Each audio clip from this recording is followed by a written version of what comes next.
time. Today our theme is pizza, and it's such a yummy hot food to eat on such a cold winter day that we have today. So our first book is Secret Pizza Party by Rubin. And Adam Rubin is the same author who did the Dragons Love Tacos books. So if you love those books, you'll like this one too.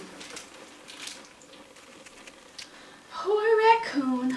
All he wants in life is some pizza. If he only knew how to ask politely. Ah, pizza. So beautiful you could hang it on the wall of a museum. So convenient you could eat it in a bathtub. Of course, the best part about pizza is the gooey cheesiness, salty pepperoniness, sweet tomato-ness, and crispity, crunchity crust. Yum! Sorry, raccoon, I didn't mean to rub it in. Hey, cheer up, I just had a great idea. Let's throw a pizza party at your house tonight. Shh, don't tell anyone. This will be a secret pizza party. I know what you're thinking. Why would we keep such a delicious party a secret? Okay, sure. It's so folks don't show up to bonk you with brooms, but that's not the only reason. When you make something secret, you make it special. Regular handshake? Boring. Secret handshake? Booyah. Regular staircase? Tiring. Secret staircase? Terrific. Regular party? Get that raccoon off the table. Secret pizza party? Get that raccoon another slice of pizza. He's the guest of honor. Hot diggity dog, our pizza party is going to be so much fun. Call the pizza man and tell him to bring over his absolute finest pizza pie. Hang on a minute. You don't want the delivery guy to know where you live. He might recognize you from the posters and chase you off with a broom. Think, raccoon, think. Okay, now, play it cool. You're just an honest pizza-buying citizen who left his wallet in the car. The pizza man thinks you'll be right back. Let's go! I've planned the perfect getaway route. Around the broom factory, over the broom enthusiast club, past the raccoon-sniffing broom bots. Wait a second. Raccoon-sniffing broom bots? Oh no. Run, raccoon! Run like the wind! Phew, we made it. Let's barricade the doors, pop open that pizza box. Secret pizza party. Oops, I think I said that kind of loud. Sorry, pizza smell gives me the happy screams. Try not to crunch too loud. Definitely no high-fiving or music or dancing. In fact, we better turn the lights off and whisper just to be safe. Secret pizza party. What's the matter? Sweet, sassy, molassy, look at all that pizza. Clearly, these people are much better at throwing parties than they are at keeping secrets. Are you thinking what I'm thinking? Okay, you're in. Just play it cool. No one suspects a thing.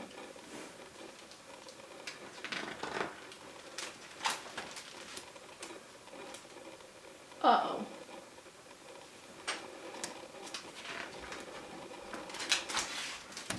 Secret pizza party! And our next book is called Pizza for the Queen by Nancy Castellato.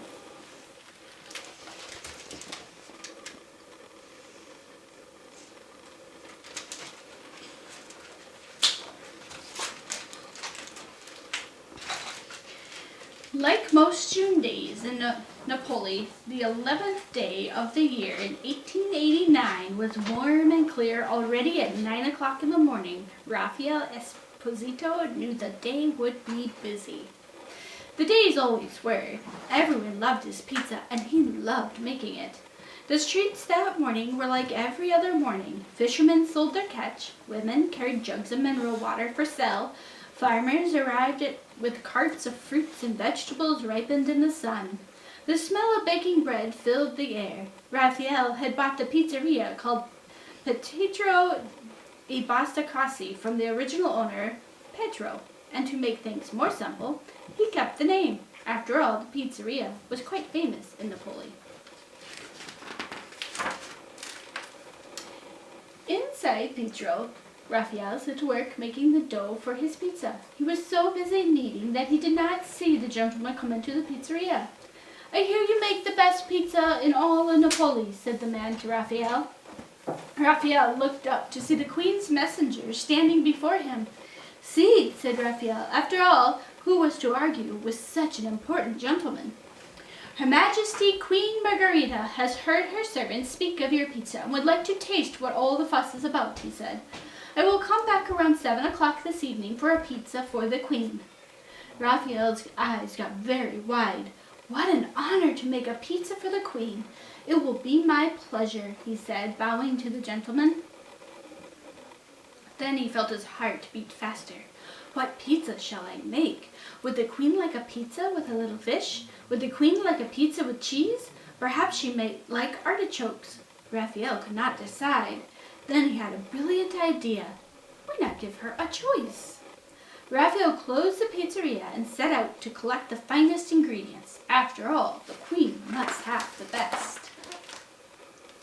First he stopped to see Giovanni, the cheese seller. "Giovanni, the Queen has asked for my pizza. I must have your best cheese," said Raphael. "It is a great honor for me to know that the Queen will taste my cheese," said Giovanni. "Let me see. Would she like this creamy Fatna, or perhaps this fine blue Gorgonzola from the Milano that smells just like the feet of a king? Giovanni, what about your mozzarella? Is it the best in all of Napoli?" "I cannot give the Queen the mozzarella di bufala. It is for peasants. But Giovanni, the Queen wants to taste the pizza I make for the people of Napoli. I make it with mozzarella." And with that, Raphael selected some creamy white balls of mozzarella and put them in his sack. Giovanni just shook his head as Raphael walked away.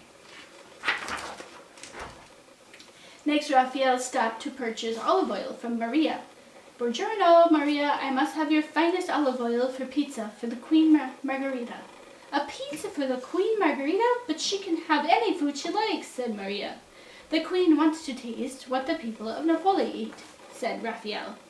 "Fine, fine. Then you must take this bottle. It is the finest in my shop, pressed from chilled olives that were carefully picked. Smell. You would think that you're sitting under the tree from which it came. It will make your pizza sing."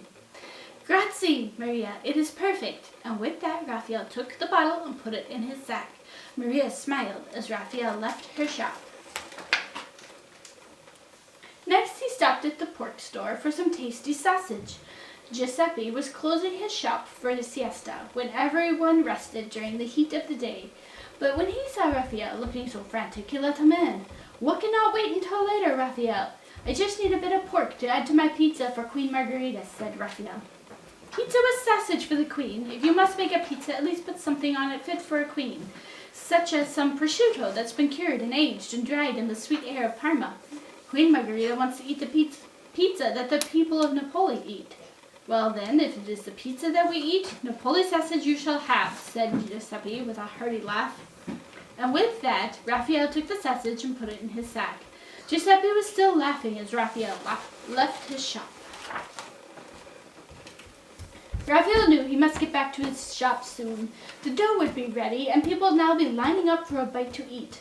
One last ingredient, he thought, and then he would get to work. He went quickly down the street to the wharf. There he found Niccolo at the fish stand. "Niccolo, I am to make a pizza for the Queen. I would like to buy some little fish from you." "Anchovies? No, Raphael, you mustn't put anchovies on a pizza for the Queen. Anchovies are too common. Maybe tuna. Tuna is finer and more appropriate for the Queen." But the people of Napoli love the little fish on their pizza, and the queen wants the pizza that the people eat.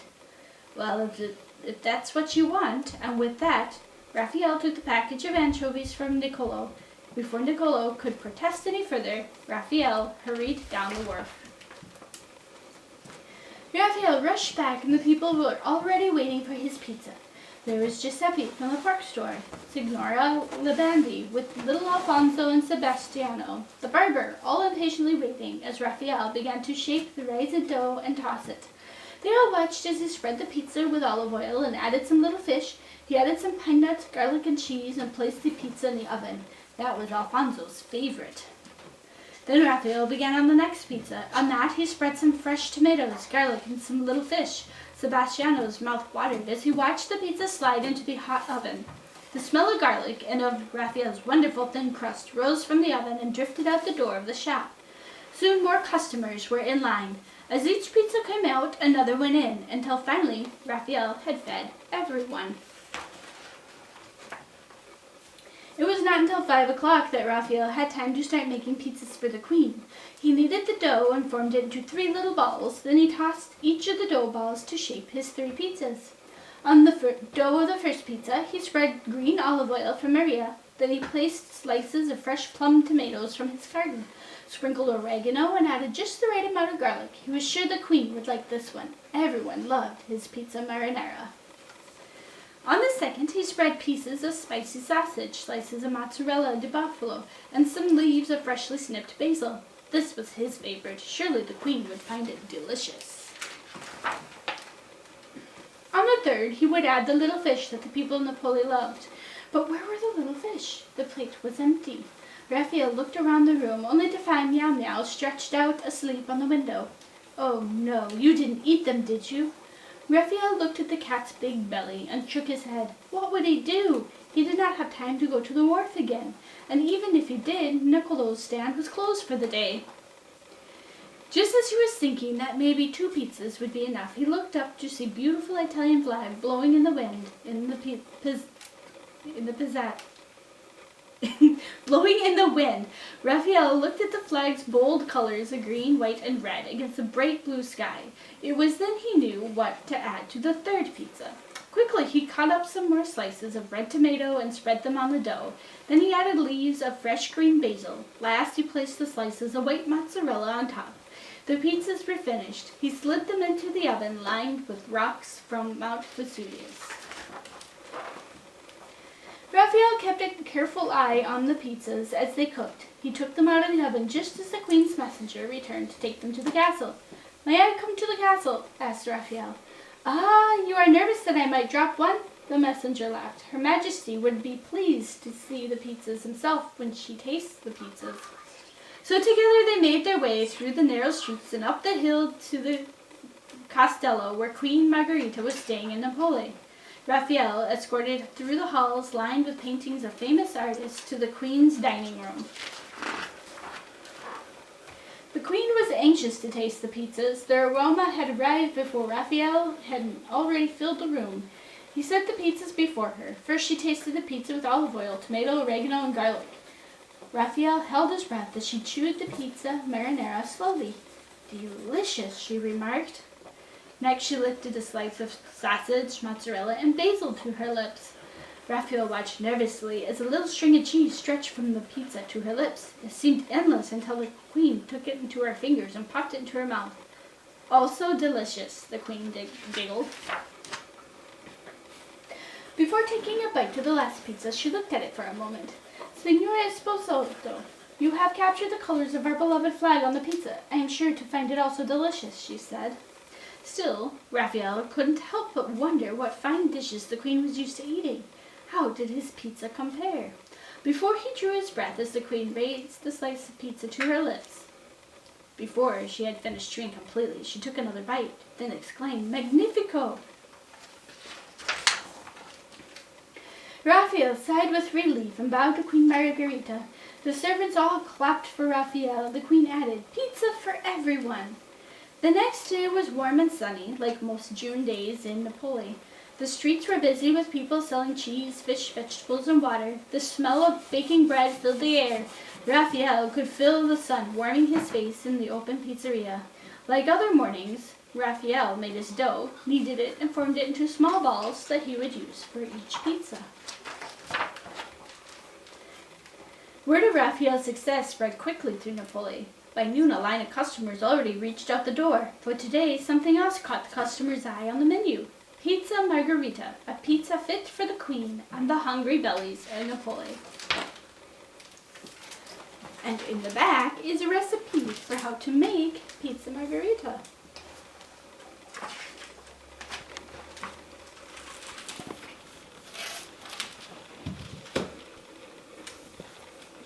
Great. So, there's a little rhyme, and it's a version from an old rhyme about porridge. So some of you grown-ups out there might recognize it, but this one's called pizza pie. So pizza pie hot, pizza pie cold, pizza pie in the box, 9 days old. Some like it hot, some like it cold, some like it in the box, 9 days old. Should we count to 9?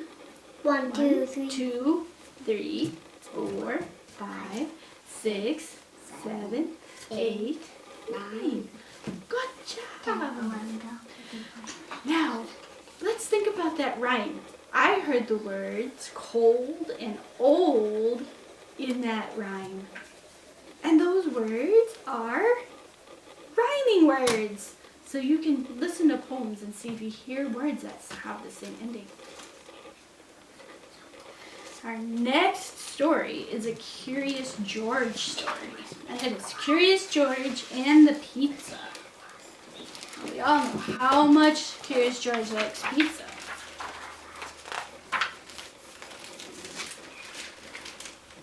Let's go out for pizza tonight, George, said his friend. At the pizza place, Tony the baker was getting the pizzas ready for baking. He flattened out a ball of dough into a large pancake and tossed it in the air. He spread tomato sauce on it, sprinkled it with cheese, and shoved it into the oven. Then the telephone rang. A fellow from the factory wanted a large pizza delivered in a hurry, Tony's wife called. Okay, I'll get my coat, said Tony. George was curious. Could he make a pizza too? He jumped up on the counter and took some dough. George pounded the dough into pancakes. Then he tossed them in the air with all 4 hands. One of them plopped right in the middle of the table where a woman was sitting. Another landed on a coat rack. One fell in the jukebox. And one landed smack on Tony's head. Who did that? He shouted. George was scared. He ran out and jumped into a small truck to hide. The customer is still waiting for his pizza, said Tony's wife. You better hurry. They'll be closing the factory in a few minutes. I forgot all about it, Tony said. Quickly, he packed the pizza into the back of the truck and drove off. George was trapped inside.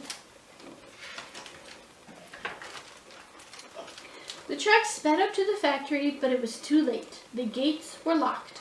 Oh no, Tony groaned. How will I ever deliver the pizza? He opened the back door of the truck, and there was George. So that's where you've been hiding, you bad little monkey, Tony cried. He reached out to grab George, but then he stopped. I've got an idea, he said. You're just the one I need. How good that George was a monkey. Look at that, shouted the factory guard. A monkey delivering a pizza. Thanks, George, said Tony. You made up for all the trouble you caused. I'm going to make a special pizza for you and your friend when we get back.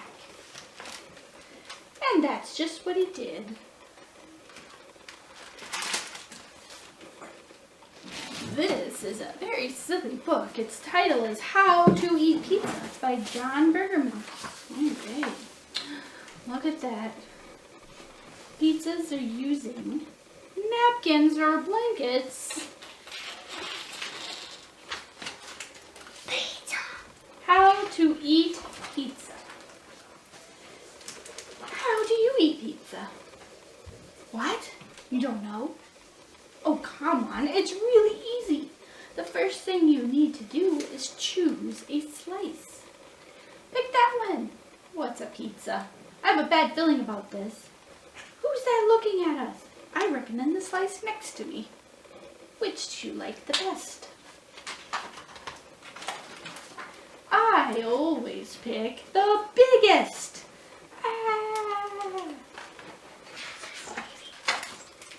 Once the slice cools down, I add a sprinkle of chili flakes. Ha ha ha ha, I'm ticklish. And maybe a sprig of basil. Cute, I love my hat. Some people like to use a knife and fork.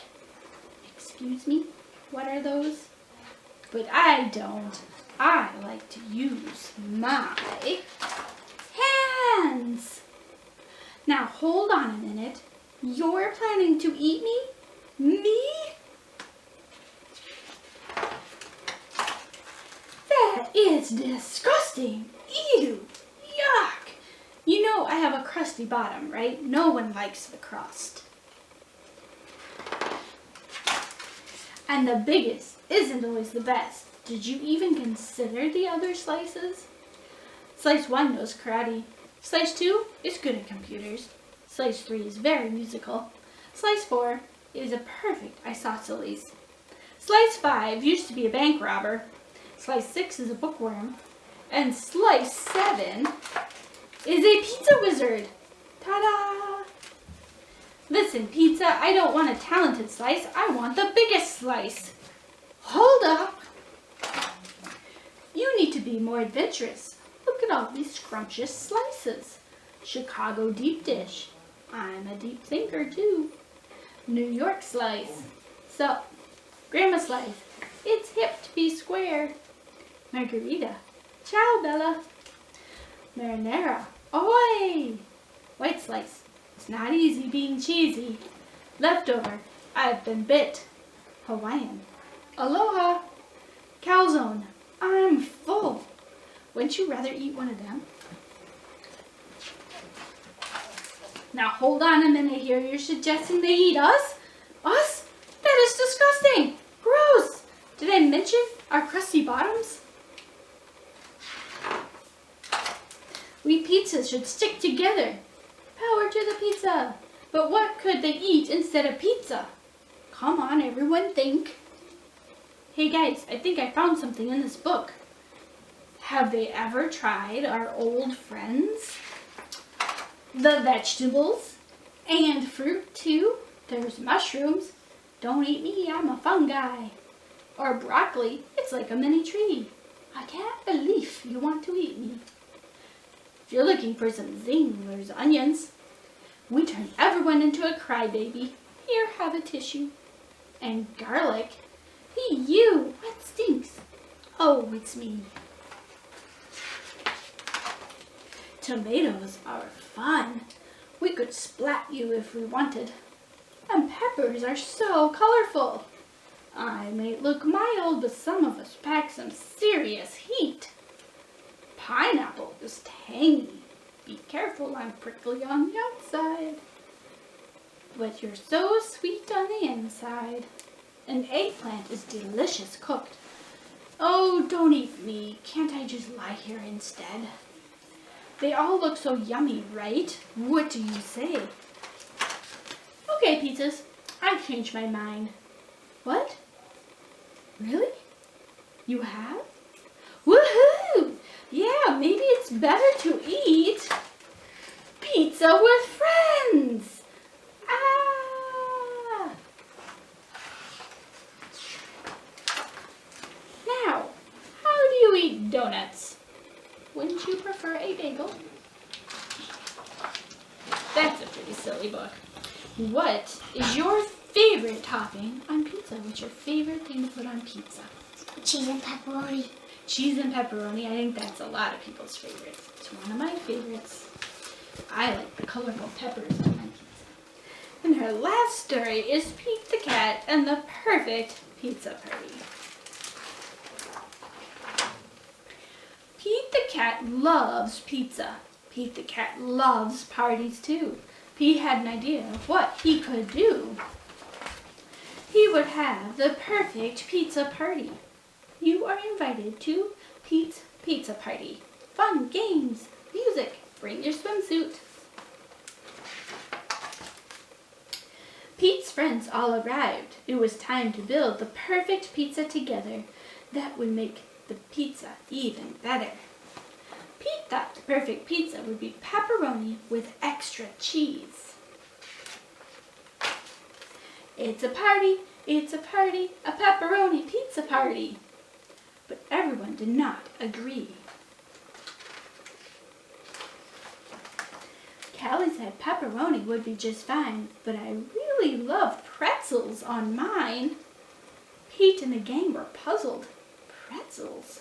Well, that's something new, but maybe pretzels could be groovy too. It's a party, a pizza pretzel pizza party. Squirrel said pepperoni and pretzels would be just fine, but I really love pistachios on mine. Pete and the gang were puzzled. Pistachios? Well, that's something new, but maybe pistachios could be groovy too. It's a party, a pepperoni pretzels pistachio pizza party.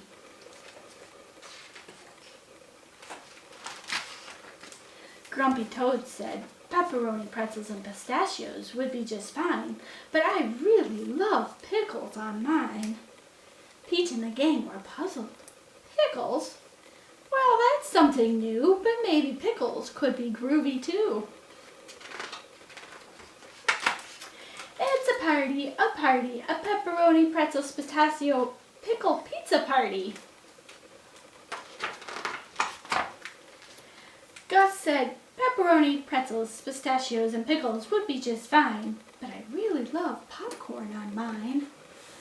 Pete and the gang were puzzled. Popcorn? Well, that's something new, but maybe popcorn could be groovy too. It's a party, a pepperoni, pretzels, pistachio, pickle, popcorn pizza party.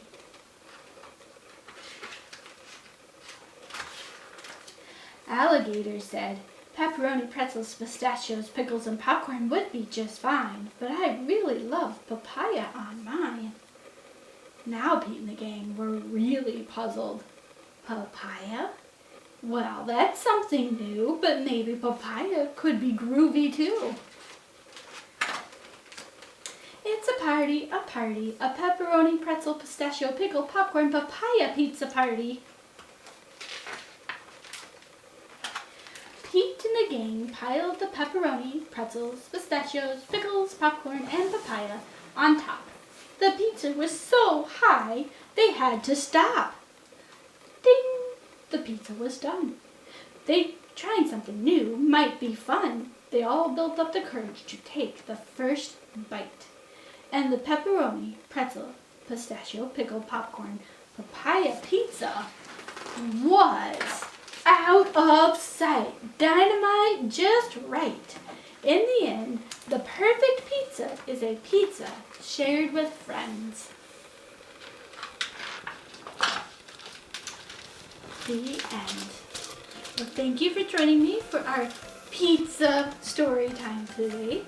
And we'll see you next week. Bye.